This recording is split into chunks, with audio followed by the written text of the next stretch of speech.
आदिलक्ष्मी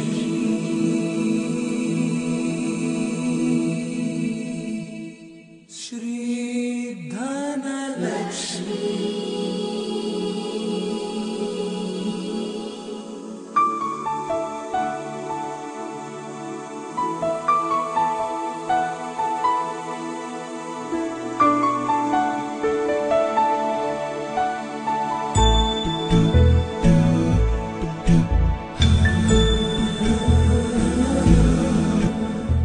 सुमनसवन्दित सुन्दरि माधवि चन्द्र सहोदरि हेममयि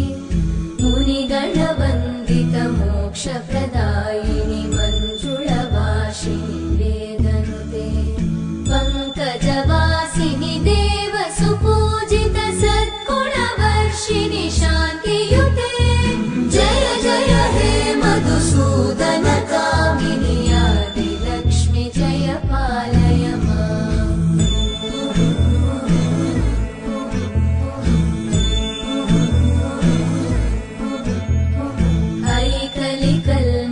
नाशिनि कामिनि वैदिकरूपिणि वेदमये क्षीरसमुद्भव मङ्गलरूपिणि मन्त्रनिवासिनि मन्त्रनुते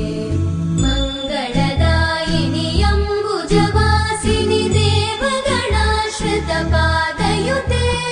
जय जय हे मधुसूदन कामिनि धान्यलक्ष्मि जय पालय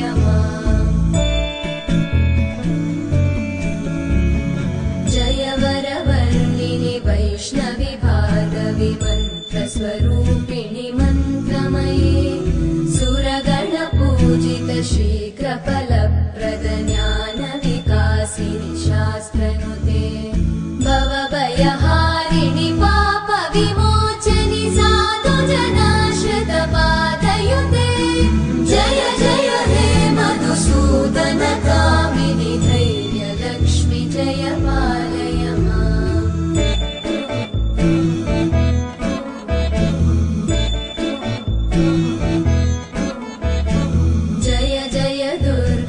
नाशिनि कामिनि सर्वफलप्रदशास्त्रमये रतगजतुरगपदादि समानुत परिजनमण्डित लोकनुते हरिहर ब्रह्म सुपूजित सेवित तापनिवारिणि पादयुते जय जय हे मधुसूदन कामिनि श्रीगजलक्ष्मी पालय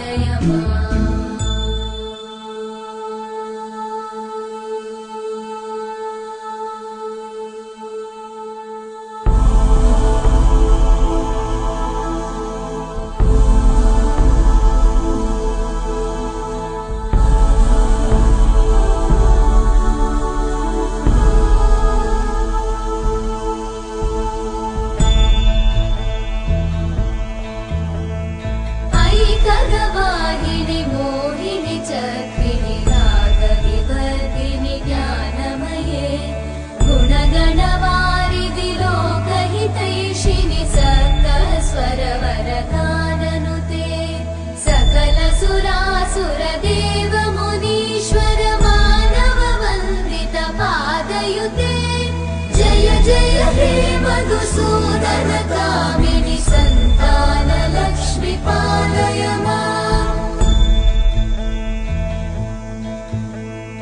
जय कमलासनि सद्गतिदायिनि ज्ञानविकासिनि गानमये अनुदिनमर्चित कुङ्कुमधूसरभूषित वासित वाद्यनुते कनकधरा स्तुति वैभव वन्दित शङ्कर देशिक मान्यपते जय जय हे मधुसूदन कामिनि विजयलक्ष्मि जय पालय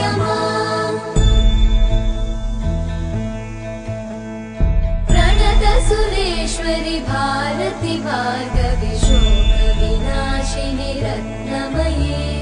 मणिमय भूषित कर्णविभूषण शान्ति समावृत हास्यमुखे नवनिधिदायिनि कलिमलहारिणि काम्यफलप्रद मधुसूदन कामिनि विद्या लक्ष्मी पालय माम् दिमि दिमि दिं दिमि दिं दिमि दिं दिमि दुन्दुभिनाद सुपूर्णमये धुम धुम धुं धुम धुं धुम धुं धुम शङ्खनिनाद सुवाद्यनुते वेद पुराणेतिहास सुपूजित वैदिक मार्ग प्रदर्शयुते जय जय हे मधुसूदन कामिनि श्रीधन लक्ष्मी पालय माम् जय जय हे मधुसूदन कामिनि श्रीधन लक्ष्मी पालय माम्।